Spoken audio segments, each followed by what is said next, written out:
Our speaker celebrates his 2 decades in DepEd this year, the sector he serves more than half of his life. From classroom teacher to supervisor, and now as Assistant Schools Division Superintendent. Within these years, he has served in various capacity as resource person, speaker, system engineer, coach, and mentor. He also has written several textbooks, some of which are used in private schools, including MCA. As an educator, he is a constant learner. That's why he has not failed to pursue learning here and abroad.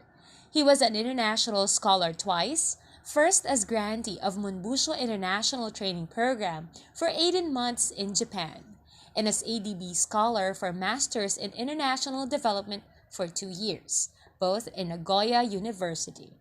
Friends, ladies and gentlemen, one of DepEd Assistant Superintendents, Sir Fredie Avendaño.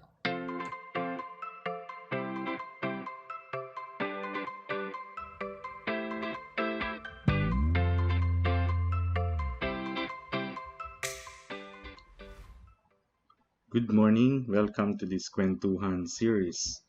Una po sa lahat, nagpapasalamat tayo sa Panginoon for all the provisions and protection in the midst of COVID-19 pandemic. Tayo rin po ay bumabati, marubdob ang ating pong taus-pusong pagbati sa mahal na sugong apostol at sa mahal na evangelist Dr. Let Feriol na siya rin pong tagapanguna ng EDCOM at tumatayong overall director ng NCLC-MCA system. Sa lahat po ng members ng EDCOM, sa lahat po ng chapter administrators, sa lahat po ng babae at lalaki na bumubuo sa Education Ministry of the Church, good morning. Thank you for joining me in this kwentuhan session. Ito po ay isang simpleng conversation at alam ko po ay may mapupulot o sana po ay may mapulot po kayo sa ating pong pakikipagtalastasan. I may not be seeing each one of you, but later on I understand I will be joining you in a live forum so that I will be able to address your questions, queries on my personal capacity and as an official of the Department of Education, to some extent re-echo the position of the Department of Education. Muli po, itrato natin na ito ay isang kwentuhan lamang para baga noong unang panahon kayo nakikinig ng radyo habang kayo ay may iba pong ginagawa. Para naman po hindi kayo maboard, please while listening, we are inviting each one of you to write down your comments. And if you have questions in mind, firstly, have an open mind and heart to listen first. Probably we will be able to address along the way your queries, but in case we fail to address your questions, please feel free to write in the chat box so that we can gather all the questions and answer them during the open forum. I was tasked this morning to talk about the learning continuity plan of the NCLC-MCA system. It's good that I was given the opportunity to be with the EDCOM members, facilitated and spearheaded by no less than the directress herself, a series of discussion as to how can we possibly remain in operation despite the difficult situation. LCP is actually the Learning Delivery Plan in the midst of COVID-19 pandemic. Alam naman po natin, malaki ang naging epekto ng COVID-19 sa buhay natin sa maraming aspeto ng ating pamumuhay. It started as a health threat, pero ngayon po ito na rin po ay banta sa pangkabuhayan ng mga mamamayan. Ito rin po ay nakaapekto sa maraming aspeto ng ating pamumuhay, and education is not an exemption. And this is the reason why we are planning, or we have planned and we are continuously planning so that we will be able to carry on.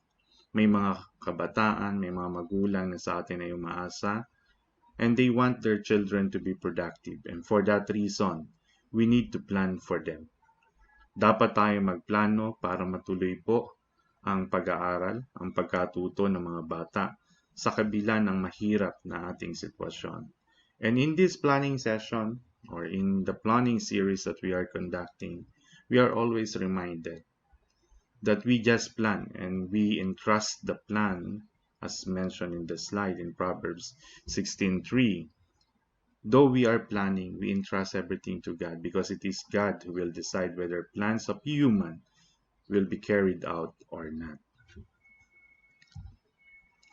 Ang session pong ito ay bubuin ng bali 4 na bahagi. As I mentioned earlier, tayo po ay nasa isang bagong sitwasyon. Tayo po ay nasa isang sitwasyon na hindi pa nangyari kailanman o matagal na ang sinundang pangyayari. Ayon sa kasaysayan, in every 100 years nagkakaroon ng malaking pandemya sa kasaysayan ng tao. And we are unfortunate that it happened during our lifetime.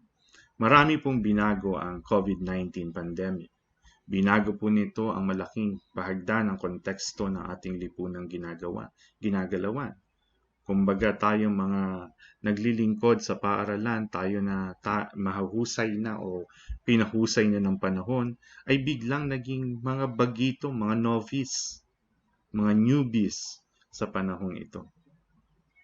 The game has changed. Therefore, the rules of the game have changed. And for us to understand the different rules of the game, we have to understand the education context and the policy direction. Since the terrain has changed, the landscape of education has changed, rules keep on changing, and it is a must for the admin, for any admin, to understand the rules in order for them to be effective to carry on the mandate, to carry on the expectation, which is to proceed with learning despite the difficult situation. So after knowing the rules, we will proceed with the next segment of this kwentuhan by understanding or firstly communicating the game plan to you as an administrator. It was conceived for you by the policy making body or entity of the NCLC-MCA system, the EDCOM, and it has crafted the significant and scientific way to address responsibly or to address appropriately in this situation. Kaya po this is our attempt to communicate the game plan. And in turn, when you go back to your respective station, I know you are actually in your respective station, we will identify what will be your duties. And after this, we will tackle a little bit about the next steps. Like I mentioned earlier, planning, we have started planning, we are still planning, and we will continue planning. We will find out why. That's why it is important after this session, let's not be contented. I know many of you are already attending various webinars in order for you to understand and to cope up with the new situation. And that's a good attitude. After knowing and communicating the first installment of the plan and the things that we need to learn in order to be one with the NCLC-MCA system, there are several steps await us.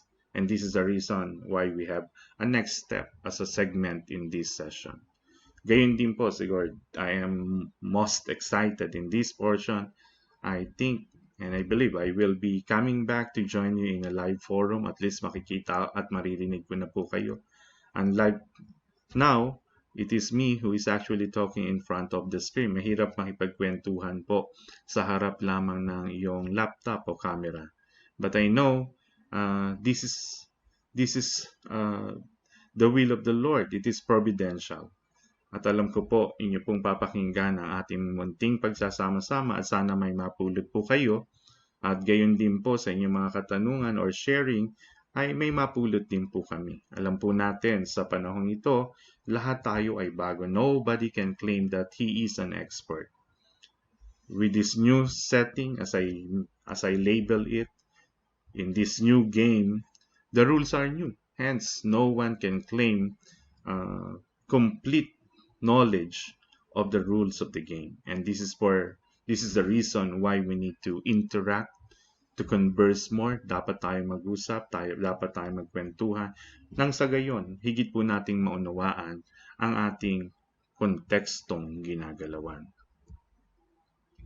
Alam naman natin, you can see in this slide, this is a short intro of what is the characteristic of our society. Long before the COVID, naririnig na po natin yung salitang VUCA. I'm sure in one seminar or in another, you have heard the word VUCA. This is an acronym that stands for volatile, uncertain, complex, and ambiguous. That is the characteristic, or these are the characteristics of the society that we are in, especially in the 21st century. And COVID-19 has highlighted these characteristics of the society, of the world that we are currently living in. Volatile means there are huge and drastic changes. Changes happen. And these changes happen drastically. What what is applicable this time may not be applicable tomorrow. What was applicable yesterday may not be applicable or true today. Ganun po ang mga pagbabagong ating kinaharap. Halimbawa po, for many centuries, sa marami pong taon o daang taon, the transfer of knowledge to the next generation is lodged before the school system. Kumbaga, ang pagkatuto po ay hindi lamang siguro mas maaga pa kaysa sa 15th century. Napakahabang panahon na po, daang taon na po, kung di man libong taon, na ang pagkatuto ay nasa mga paaralan. Pero dahil nga sa ganitong sitwasyon, just few months back, we were compelled to stop the operation of the school. And this year, we are confronted with a huge issue, with the most significant issue at hand, whether the school will continue to operate or not. Katunayan, tayo po ay nasa kalagitnaan na ng June, pero nananatiling sarado ang maraming mga paaralan, lalo tigit ang public school system. Sa maraming daang taon, ito ang inasahan natin, pero ngayon, we seem to be indecisive. We seem to be doubtful whether we will proceed. And this is because we are in a volatile context. The context is also uncertain. We do not know what will happen next.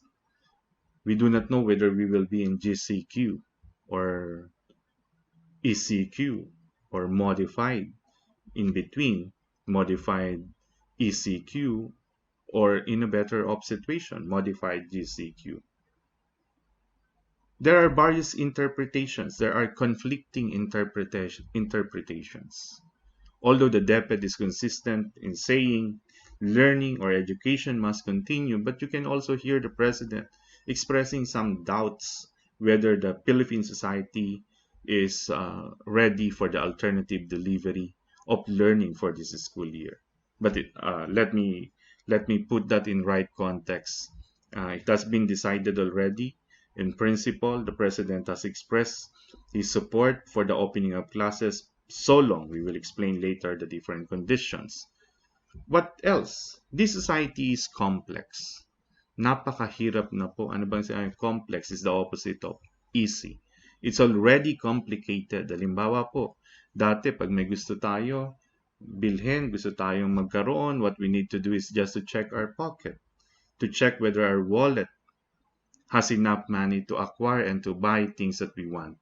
Pero ngayon, kahit may pera ka, hindi po ubra na ikaw ay pumunta sa mall. Malls are closed basically, and they were just open under the GCQ. Una po sa lahat, gaya ng sinabi ko, the pandemic has affected so many facets of life. Kasama na po ang ating pangkabuhayan. Una sa lahat, mas mahirap ng kumita ng pera. Many were unemployed because of the quarantine, because of the risk brought by COVID-19. Pangalawa, even if you have money on your wallet, it's not easy to buy and acquire something that you like. Malls are basically regulated. Ngayon naman po, hindi lang basta ikaw ay lalabas. You cannot just go out, especially depending on the quarantine category of your community or barangay. Kahit may pera ka, hindi ka pwedeng basta bumili. You need a quarantine pass. Kaya you have to settle with the other modality in order to buy. Mga online orders, kaya nauso po ang Food Panda, ang grab food, at marami pa pong iba. And in many transactions, even you have money, for that matter, cash seems to be inapplicable in some contexts. Marami po nagdi-deliver, ayaw nila ng COD, gusto nila bayad agad. That's why it gives rise to the use of GCash, PayMaya, and alike. Kumbaga yung mga dating bagay na madali na ay naging komplikado. Bakit? Kasi nga we are living, no? We have to understand as an administrator, we need to understand that our society is complex and it is ambiguous. There's no single interpretation on one thing. Many are saying we are on the first wave, others are saying we are on the second wave. Many are saying cases are some are saying cases are decreasing, but many are claiming it is not actually decreasing, but it keeps on increasing. Things really is characterized by the combination of these concepts. Ganyan po yung ating lipunang ginagalawan. Kaya bilang administrador, no, on the left you would see, but I will not dwell so much on this because it would eat up most of our time. This is actually subject matter for one seminar, or not just one session, but one seminar. It requires certain capacity, certain competencies from the administrator in order to be relevant and effective in these hard and trying times. I'm not sure whether Kong Kate will be the first speaker, or a speaker ahead of me, or will speak after me. She will be talking about the 5 C's. It is important that the 5 C's be possessed first and foremost by the school administrator, to be followed, of course, in principle of teaching, you cannot give what you do not have. After making the 5 C's present among the school administrator, all the teachers should also have these 5 C's, which is also the bottom line. I will talk about this later. The main intention of the LCP, to equip our learners with relevant learning that will highlight the 5 C's.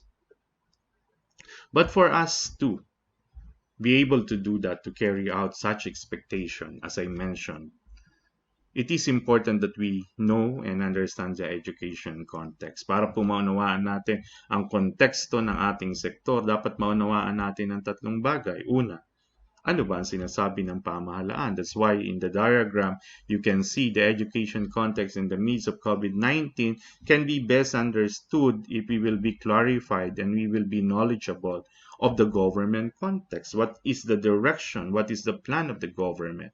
So that we will be enlightened, we will be guided with our own plan. And this plan of ours is not ours alone to consume. This is something that we need to communicate to the community, or vice versa. Aside from what the government is saying, it is also important that we understand our respective context, the community context, so that we will be able to respond to the demands, not just of the government, but the demands of the very clientele that we serve. Ang sabi po rito ng ating Pangulo, hindi siya papayag na walang bakuna para buksan ang mga paaralan. Ang sabi naman po ng kagawaran sa pamamagitan ng Secretary Liling Briones, education must continue. In early May, she has made her pronouncement clear that opening of classes should happen, or opening of schools, but not necessarily face-to-face. In the next or preceding, or in the next slide, succeeding slide rather, we will expound on what education must continue according to the dear Secretary. Let me just emphasize, as I mentioned, we have to understand what is the government overall direction. We know that we operate according to the principle of we heal as one. This is the guiding principle that first and foremost in all the decision making, it should be the health and protection of the entire society that should be given highest priority. It is also accompanied by a legislation called Bayanihan Act, granting the President with an enormous power The president has been entrusted by no less than the Philippine Congress with enormous power, the so-called special power during national health emergency situation, where he can make a decision, drastic actions in the name of health promotion and protection. He can basically overturn the decision by the department, even by the DepEd. Although DepEd is part of the IATF, there are several department secretaries and agencies part of the IATF, but their power, their mandate is limited to mere recommendatory. It is the president who will make the final decision according to the Bayanihan Act.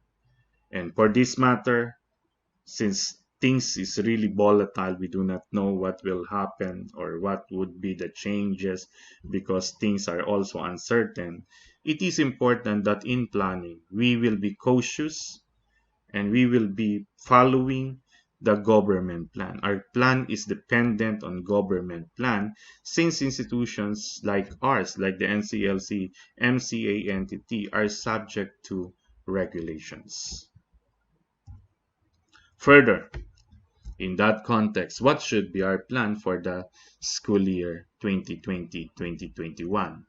The department is very clear. What the law prescribes must happen.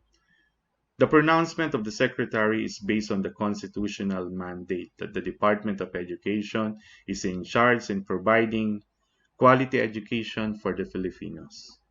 And there is a specific law, namely Republic Act number 7797.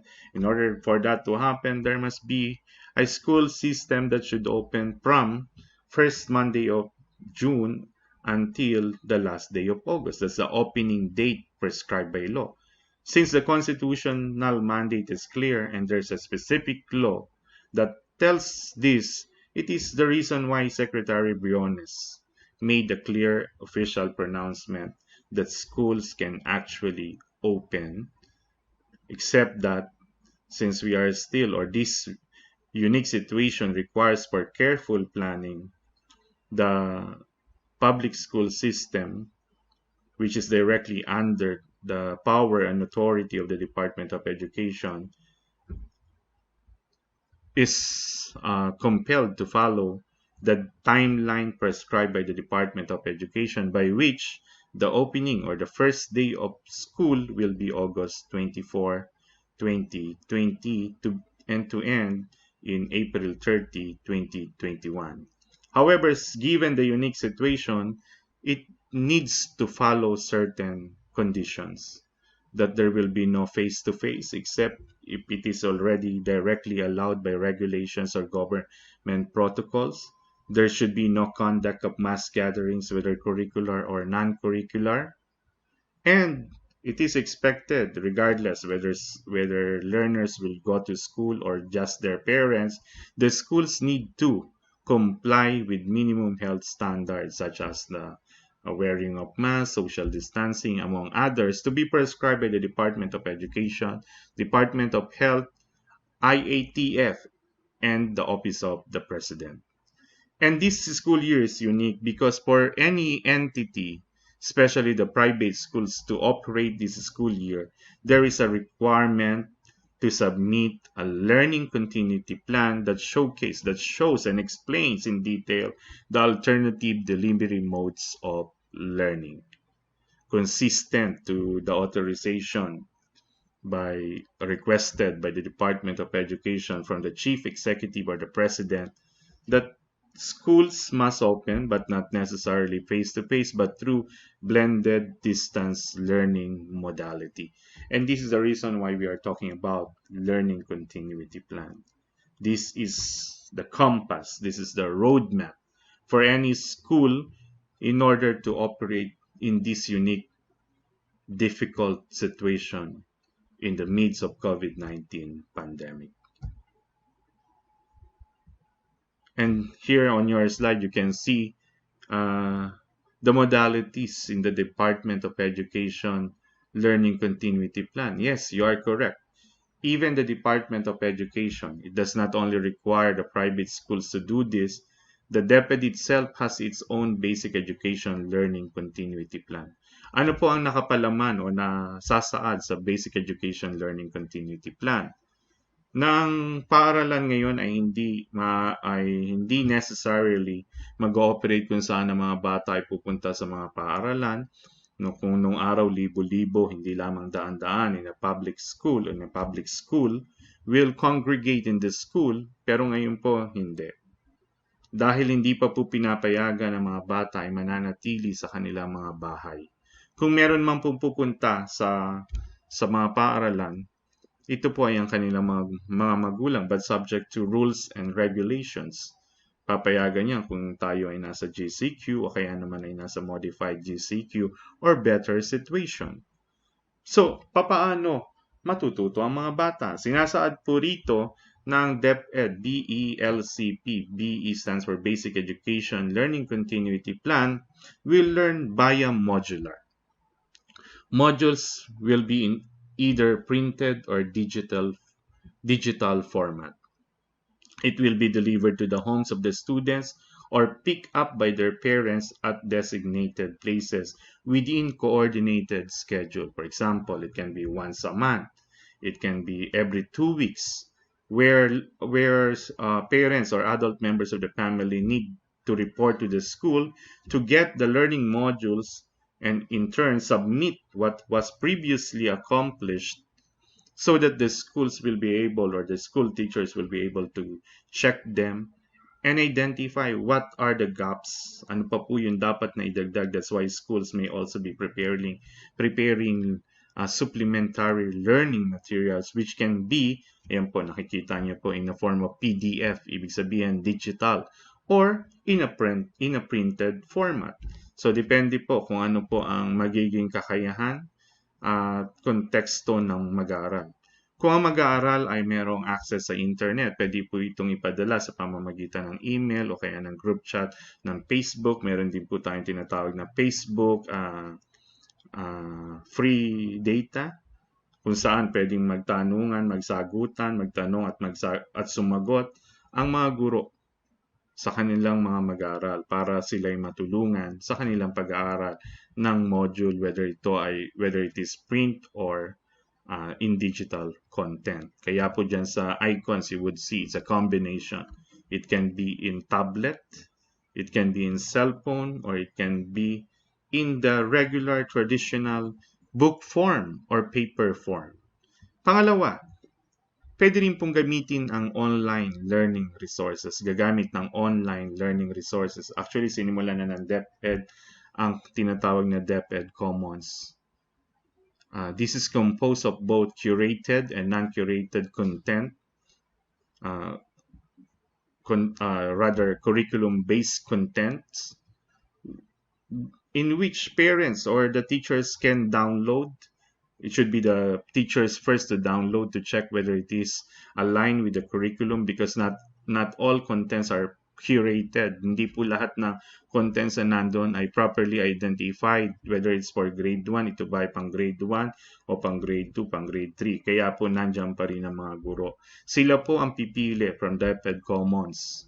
That's why it is essential. That's why you can hear some local government units with projects to provide laptops, tablets, and any gadget for the teacher so that they will be able to access the DepEd Commons. Pag na-access na po, sila yung pipili, they will gather the materials fit and suit to the needs of their learners, and it will be sent to their learners either in digital or print format. Ayun po yung paggamit na tinatawag na online learning resource. Doon po sa mas mapalad, some of them may also use learning management system. So it will be on case-to-case basis. So the second modality can be online, using the online platform. Ikatlo, narinig na rin po natin, ayan po, this is actually number 2 and number 3. Yung number 2, may mga assumptions po tayo in order to make use of the internet. Students and teachers have access to internet. Kasi kung walang internet, hindi po tayo pwede sa online platform. Students and teachers have laptops, desktops, or mobile phones. So, kailangan may gadgets. Hindi po pwedeng magawa ang number 2 kung wala po ang mga kondisyong ito. At pangatlo, dapat nauunawaan ng guro at ng mag-aaral yung mga tinatawag nating online platform. Kaya nga po nasa dulo ng prioridad ang paggamit ng learning management system kasi hindi naman po lahat ay madaling makakaagapay sa pagkatuto ng LMS. Ikatlo, sabi rin ng DepEd, kasi may mga lugar, aminin natin, may mga lugar na hindi naaabot or na wala pa talagang internet access. Mahirap din na mapadalhan ng mga even ng mga printed materials kasi tumatawid pa ng dagat, ng mga ilog o aakyat pa ng bundok. Kaya gagamitin ang television at radio-based instruction. Nangako na sa huling media briefing, sa huling press conference by the IATF with the President himself committed that he will provide radio transistor facility for the remotest, furthest place in our country. Yung mga hindi naaabot ng mga regular na medium of instruction katulad ng 1 and 2 will be reached by radio transistor devices ng radio or ng television. So ito po ang kabuang distance education design of the Department of Education. Tingnan naman natin ano ang plano ng NCLC-MCA system.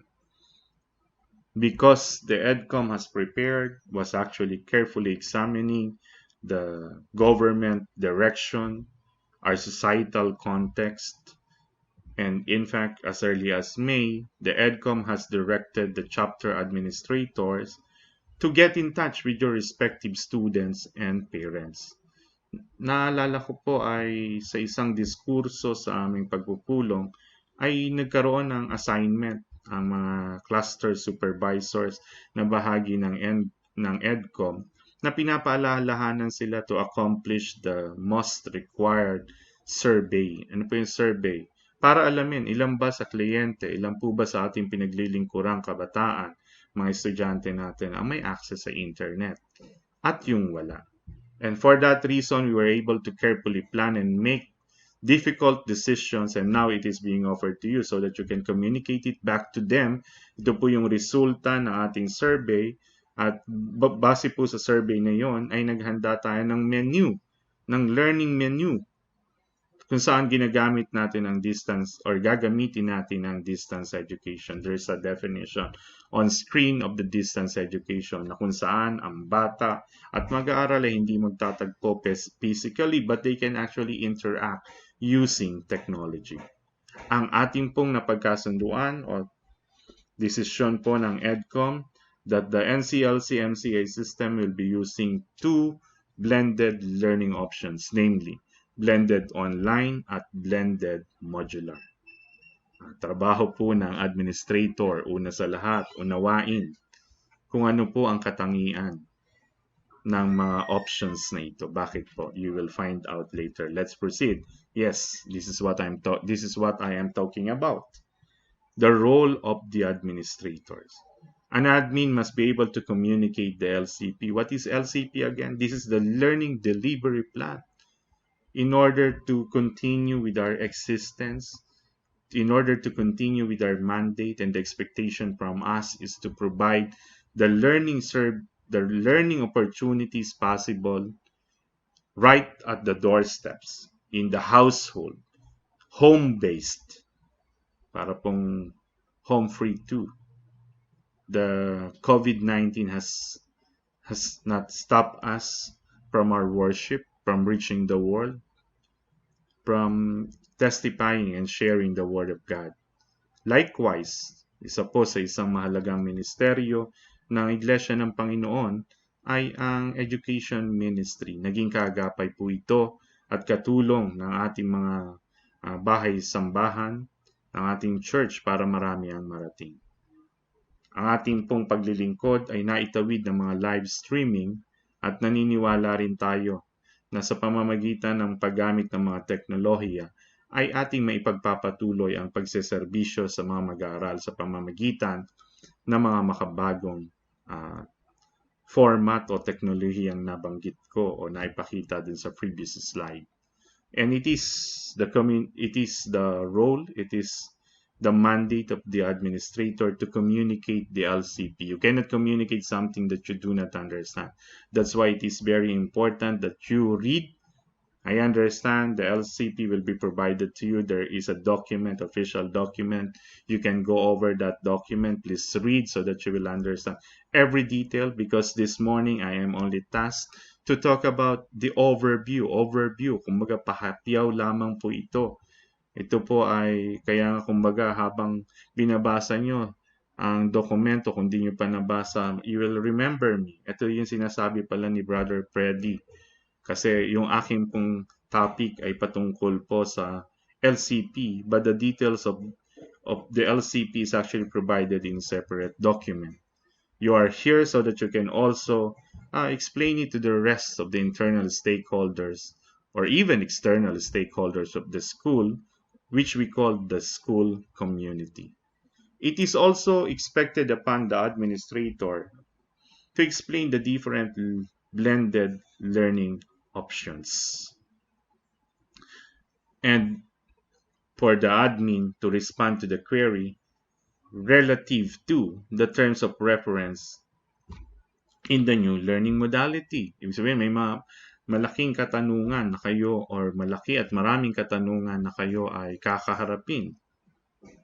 As you communicate initially, as you reach out to your sector, to your learners and parents, the more questions would come in. Even those who are not actually in your armpit already, you are in your system, may be asking questions, the larger community, and you should be ready to respond to them.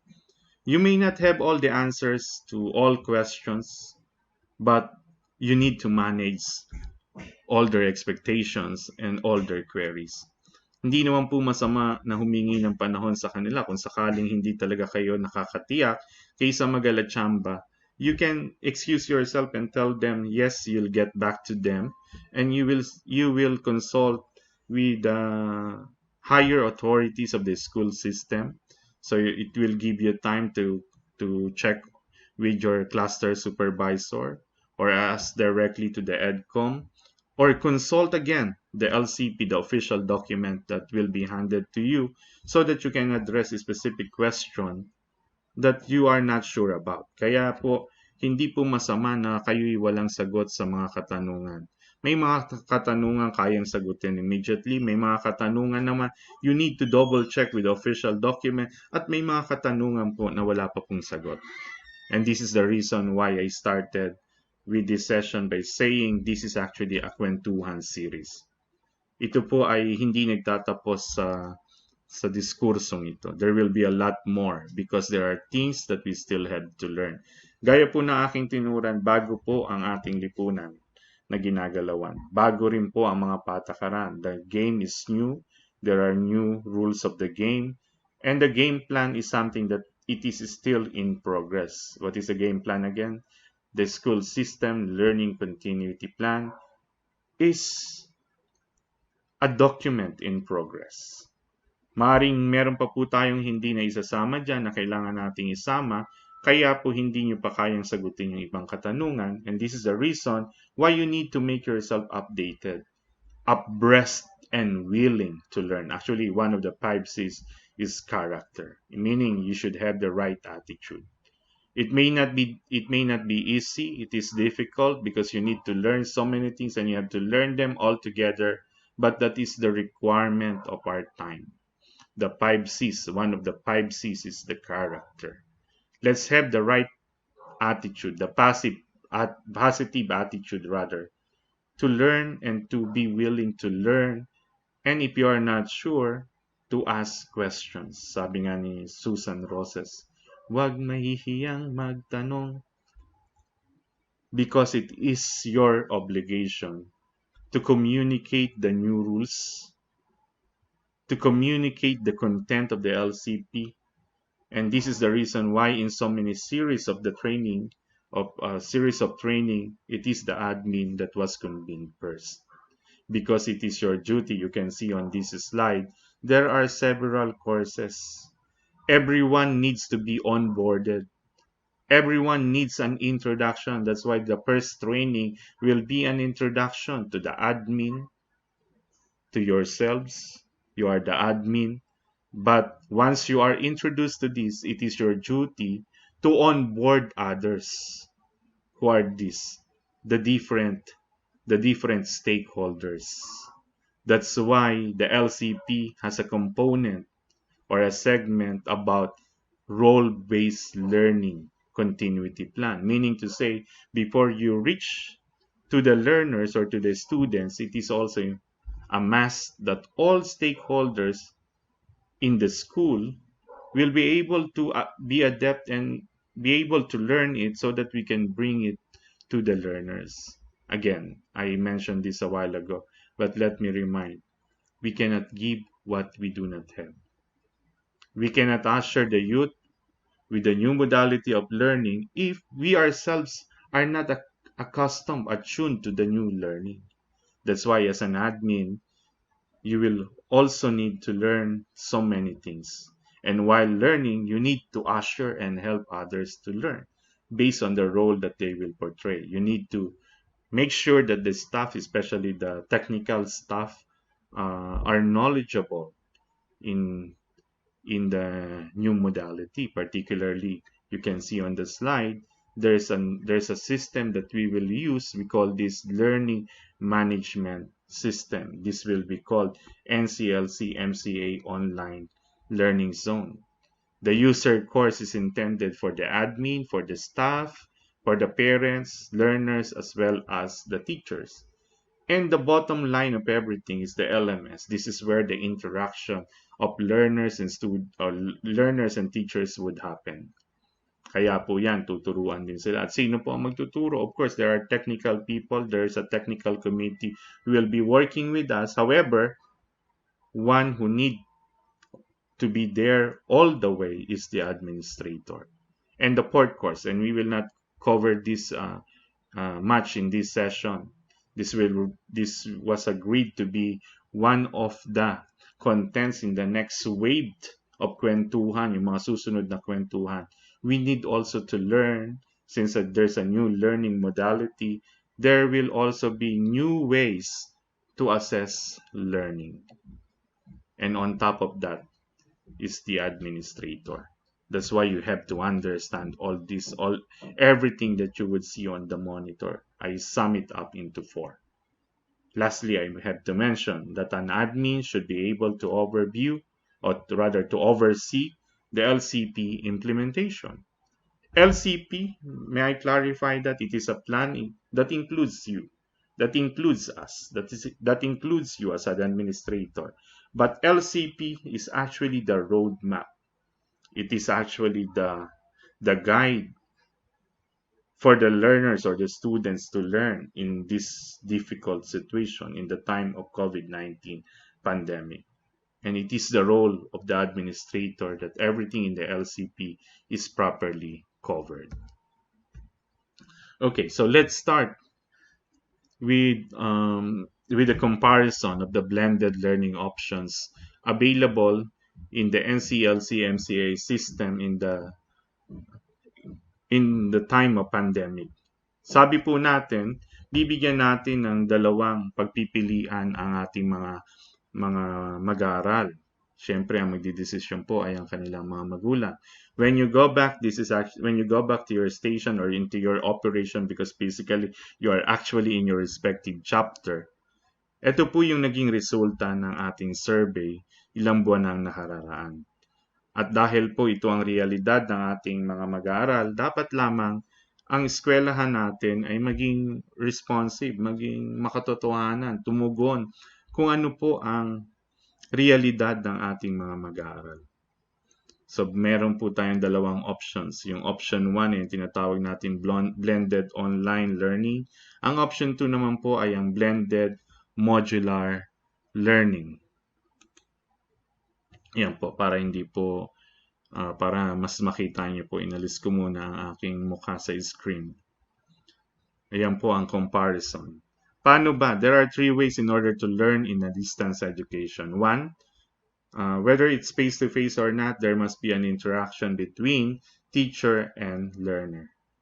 It can be direct or indirect. Of course, in a face-to-face setup, it's a direct. And in the case of distance education, it's an indirect. But how interaction happens? In option one, most of the interactions are present in the learning management system or through the internet applications and, of course, the print materials. Kumbaga, bago pa man magsimula ang klase, gumagawa na ang mga guro ng kanilang mga materyales na i-upload po nila sa learning management system. At kung di naman yung ating pong ginagawa na, I heard you are doing this for almost 5 years now, the module. Yung mga guro ay naghahanda ng mga lessons na ipiniprint natin in module form. Naging katugunan natin ito ng mga nagdaang panahon kasi nakita natin na bibigatan ng mga bata sa napakaraming libro. Kaya ang ginawa po natin ay imbis na maraming libro ay gumawa tayo ng module good for 1 quarter. At gagamitin po natin ito sa ilalim ng option 1. Ang option 1 po is the combination of the print module with learning management system.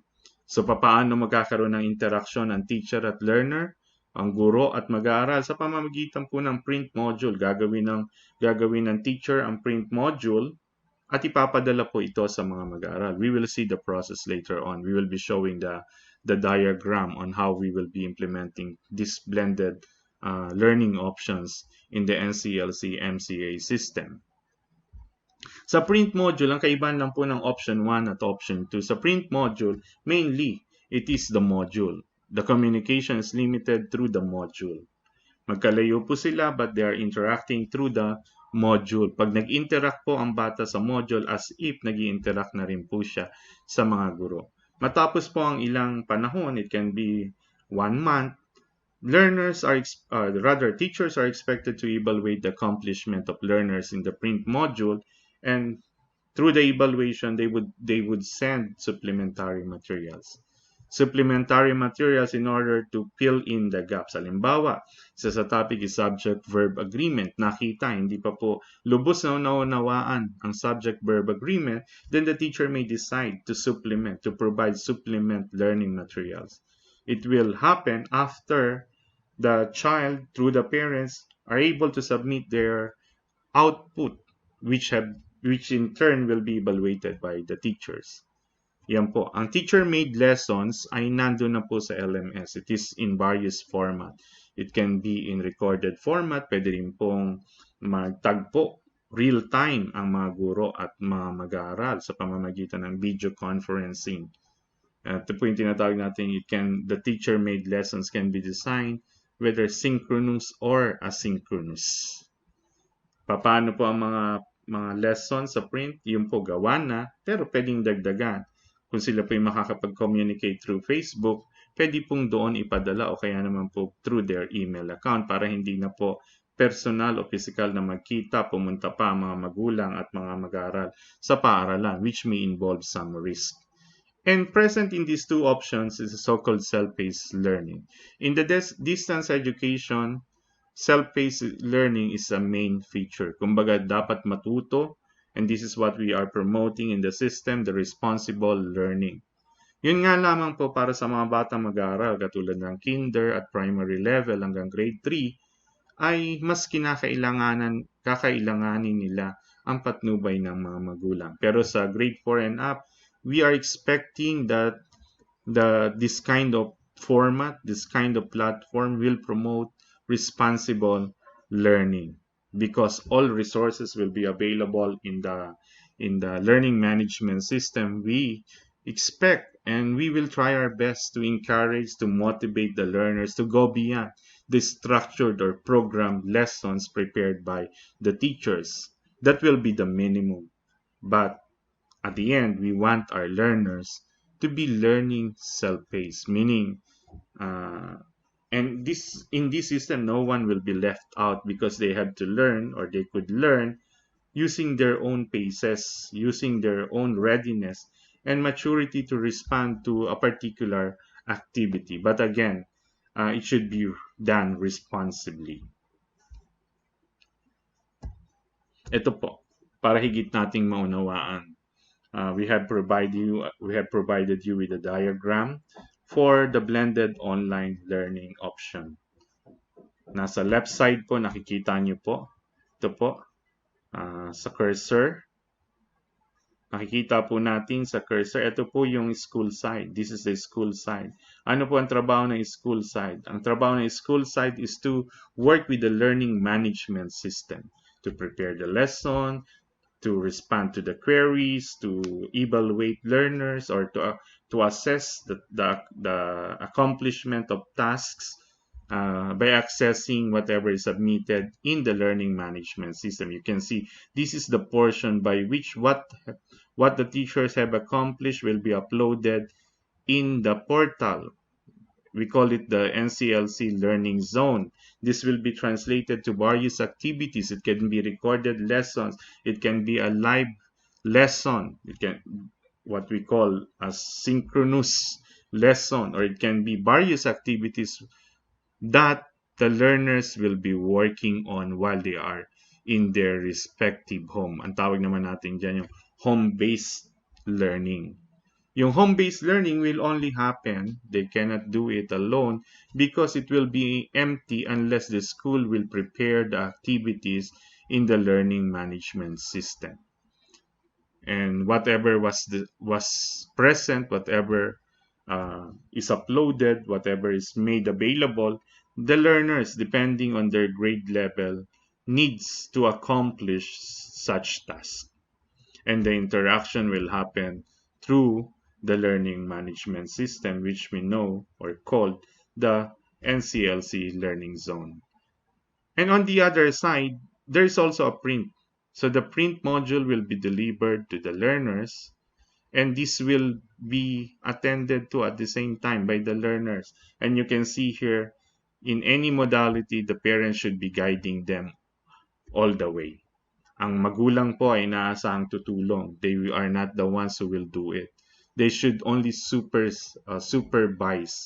They should also assist when necessary, but not necessarily to do the learning task. Otherwise, they are defeating the purpose of responsible learning. Kung meron pong katanungan ang home side, ang mga magulang at mga bata, they can send email, SMS, or text messaging, and the school will, to some extent, will function as a call center. They should be ready to respond to the queries, questions, and clarifications by the learners or their parents.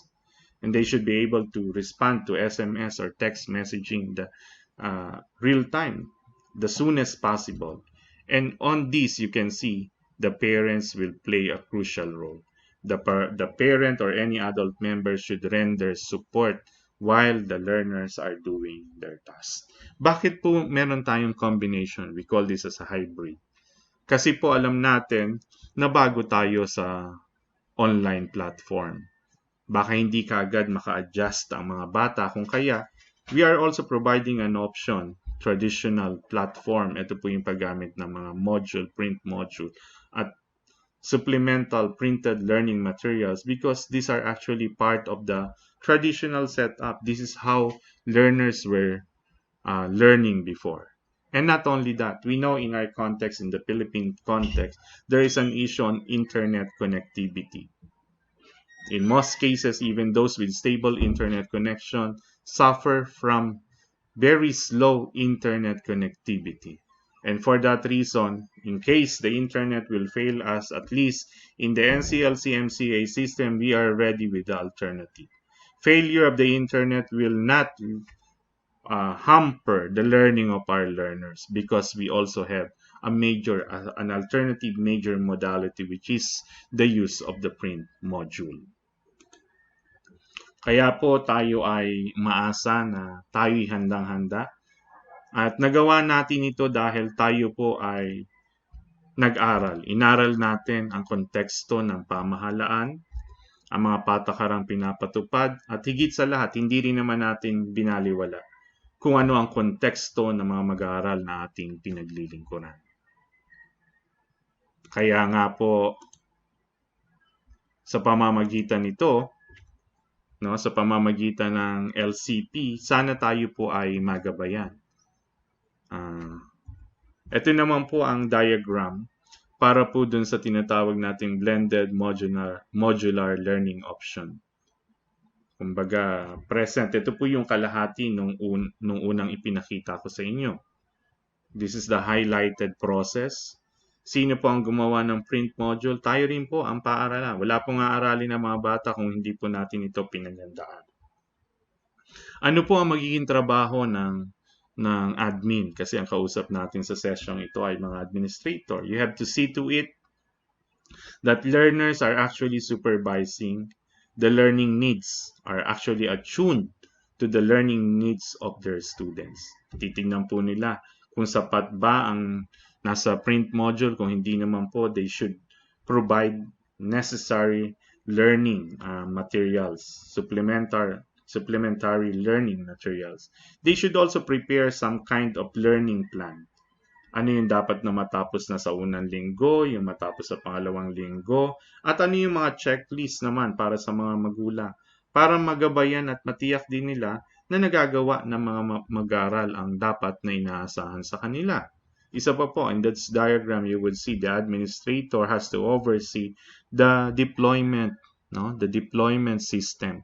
Paano po ba natin ito ipapamahagi? Sabi natin, ang ating pong module ay quarterly. So every quarter, there should be a distribution. There should be a deployment schedule. And in such a schedule, we need to observe the health protocols by the government. Kumbaga sa kanilang pagpunta sa paaralan, dapat walang congestion, dapat sila ay nakasuot ng mga mask, at there's a strict observance of social distancing.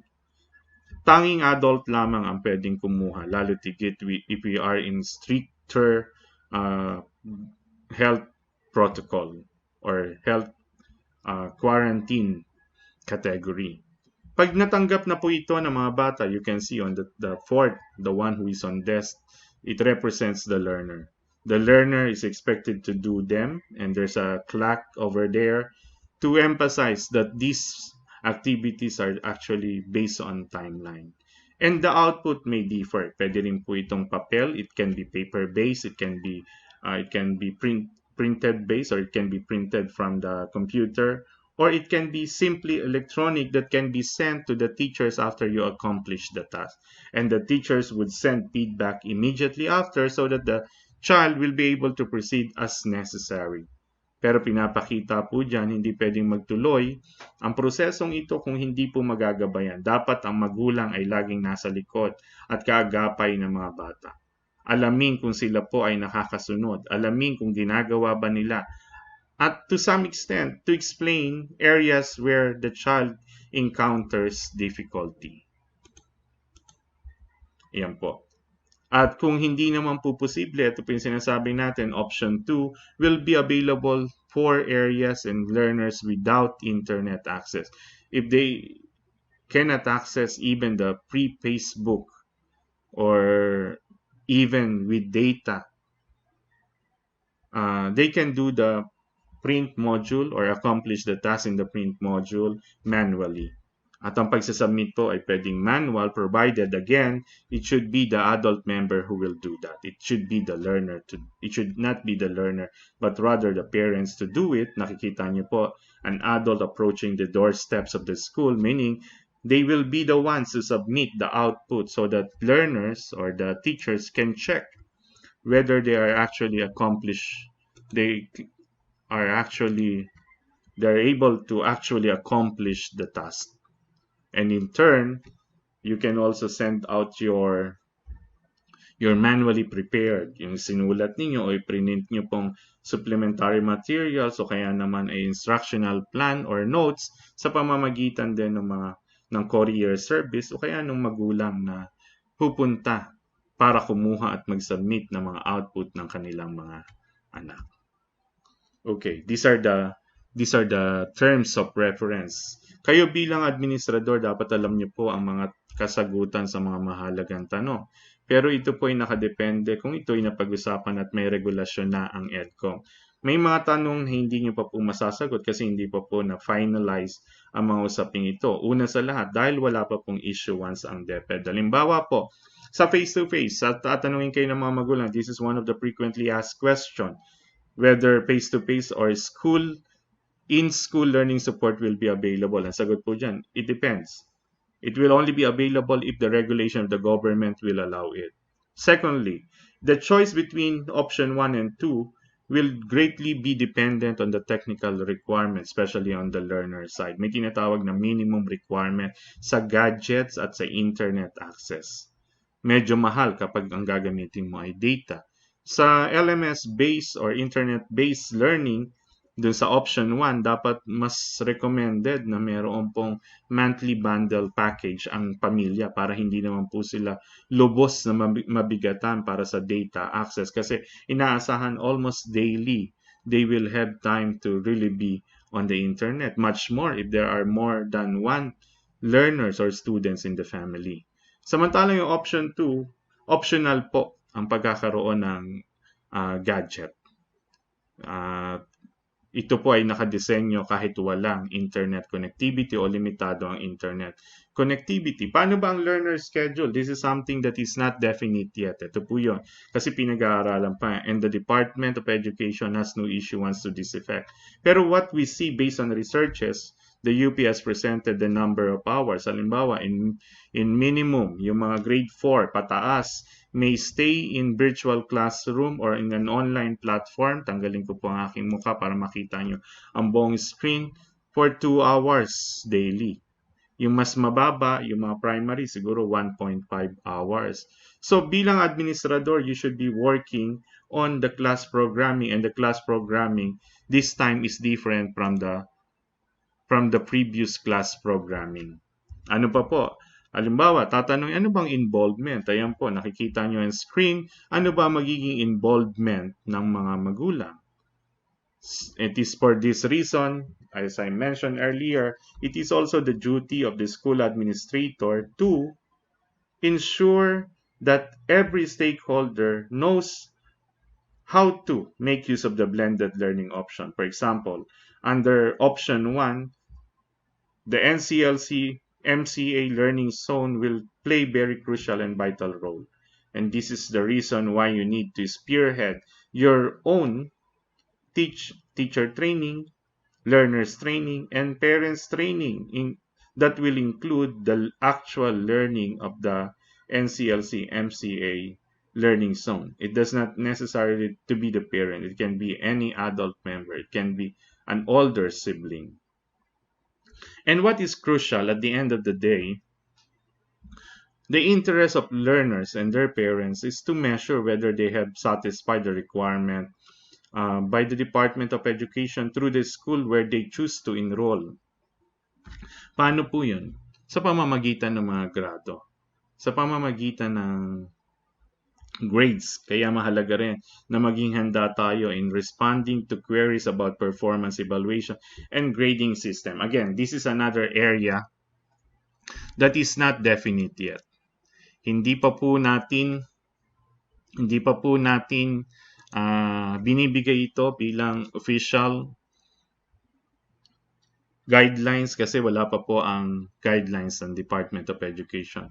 What we are providing, the information written in this screen, is only for discussion purposes. This is to remind you that as an administrator, you should know how to communicate and how to respond on questions about performance evaluation, in turn, on grading system. Halimbawa po, sa option 1, dapat ang ating grading system will include the 2 modality. Ano po yun? Yung ating dapat bibigyan ng weight ang print module at bibigyan din ng weight yung paggamit po ng ating online learning system. At kung tayo naman po ay magbibigay pa ng karagdagan, yung mga tinatawag na supplementary task o kaya ng portfolio or project o kaya performance assessment based on matrix, kaya dapat lahat po ng ito ay may corresponding weight. Yun po ang sinasabi dito. But the distribution of weight or percentage would still be dependent on the assessment regulations or policy that the DepEd will issue, and we will adapt, or whatever we will adapt and decide later on. But in order for you to respond accordingly in such question, you should, as I emphasized earlier, don't be contented. This is the beginning, or maybe you are at the middle of your learning process, but there are so much to learn for you to be able to respond. We cannot be there. The EDCOM cannot be there. Evangelist Let cannot be there to respond to questions. The best way to respond and be ready to respond to questions is to make yourself always updated and abreast. Always coordinate with your cluster supervisor. Always ask for the updated document so that you have something to respond to your respective school community. And again, this is the last. We are nearing the conclusion. The bottom line of all these things that we are talking about is to ensure that the learning continuity plan will be covered. What is this learning continuity plan, or the heart of the LCP, is actually the set of learning competencies that need to be communicated, that needs to be covered by the learners. Ang tawag natin dyan ngayon ay most essential learning competencies. Actually, these are not new. This is actually the competencies that you can see in the K-12 curriculum, except it was reduced. From 100% form of the K-12 curriculum, the MELC is actually the 40% form of the K-12 curriculum. Given the limited time, given the constraints, that's why it was reduced to 40%. And as an administrator, we need to cover them. We need to learn the new technique. Probably this will also be taught. This will also be part of your next session. Mga susunod po nating kwentuhan kung paano mamomonitor. Sa ating sistema with an LMS, medyo mas madali na yan. Mas mahirap po kung wala tayong gagamiting learning management system. At least we are prepared to that, and we will just learn the concept and the process later on. And as I mentioned earlier, one of the most important proof that there is learning is the assessment of learning. And paper and pencil, the traditional paper pen assessment may not be sufficient. This new system will call for the so-called learning or more authentic learning assessment. And what we need to find out in this kind of platform, in this kind of situation, in this modality, is the ability of each learner to exude what they have learned, to exhibit, to show what they have acquired. And this can be best measured with the display of the 5Cs. There's a session to cover in detail the 5Cs, but let me mention the 5Cs stands for character, creativity, critical thinking, collaboration, and communication. Again, before I end, what we talk about in this session is the LCP. What is LCP? The Learning Continuity Plan. It is the alternative delivery plan in the midst of COVID-19 pandemic, that education must continue despite the difficult situation. LCP is actually the specific steps and strategies of the school system to ensure that learning will be able to continue despite the difficult situation where the usual school-based learning process may not be possible. And we have provided you the overview of the detailed plan, and as I mentioned, there will be an issuance of the official document which you need to study as you go back to this session. Thirdly, as an administrator, you are confronted with several issues such as compliance with government regulation or the DepEd, but the DepEd implements it according to the interpretation of your respective school's division office. It is a challenge before any administrator, chapter admin, to understand the requirement of the DepEd through the SDO in order to operate a school for school year 2020-2021. The LCP, as I mentioned earlier, it is a unique requirement provided before the DepEd Order number 7 series of 2020. Actually, there are three requirements. One, learning continuity plan. 2, the health measures, and 3, the school calendar. The official document, probably this is the last point that I'd like to stress, the official document that you will receive may not comply with the localized template, sample template. I use the word sample template because you can see from what is provided to you, these are mere sample template. So if it is a sample template, you can debate. So you can actually mention it in your cover letter that ours operate on a centralized setup. That's why uh, you are submitting what is provided to us by the system to your chapter. But again, it depends. You know better. You should have the wisdom how to deal with your respective DepEd. You know how to contextualize. For things you can actually redesign. It is not written on stone. That's why the LCP can also be contextualized. You can make use of the document as your reference and rearrange it as to satisfy the requirement or the template being suggested by the local DepEd. Or you can have it, then just have append what is suggested by your local DepEd. But again, let me remind you, at the end of the day, what should be referred to in order for you to operate is DepEd order or the requirement before DepEd order number 7 series of 2020. But if you're not sure how to deal with that, you can ask your cluster supervisor, the EDCOM, so that you can approach it appropriately. Okay, so yeah, we have covered significant portion already. The question is what will happen next? What should be our next steps? The next step will be easy. There will be several, but we don't want you to be overwhelmed, so we will make it easy. The next step is after you communicate the LCP is to gather as many questions as possible. Habang ikinukwento niyo po ito, makakatagpo po kayo ng mas marami pang tanong. Firstly, try to answer questions to the best of your ability, but with all honesty. Don't answer questions that you are not certain. You can tell them that you will go back, you will get back to them, and reply to them so that you will have time to consult with your cluster supervisor or the EDCOM for the appropriate answer. Or you can tell them that there will be series questions that will not be answered. Even now, I'm telling it to you, questions that may not be answered. That's why we are reminding, list down your question so that by next installment, by next series, we will be able to answer to your questions. The DepEd itself has its own FAQ, the frequently asked question. Ito po ay galing sa DepEd NCR. Mahaba po ito pero I just leave some portion. Maganda rin ng FAQ ay maging Tagalog or to you make use of language that is best fit to your context, kung ano po yung mas prepared ng marami. Kung marami pong Inglesero, di English. Kung marami naman pong gusto ay Tagalog, dapat ang ating pong mga materyales ay responsive to the needs and context of your client. Ito po.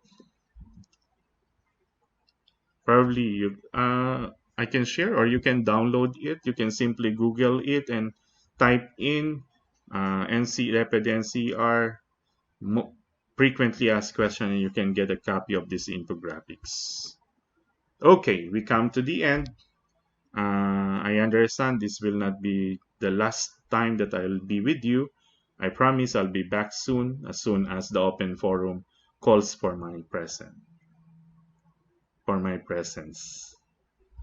So for now, thank you, and I hope you are able to get something, and may the Lord continue to guide and bless us as we proceed with our mandate to ensure the continuity of learning for the children and for the children in the church and the school, guided with our philosophy based on Proverbs 22:6 that says, train up a child in the way he should go, so that when he is old, he will not depart from it. It is the joint obligation and mandate of the church that we guide this young fellow. Again, good morning and thank you for joining me in this Kwentuhan session. Thank you very much, Sir Fredie Avendano. Please stay tuned for the next webinar.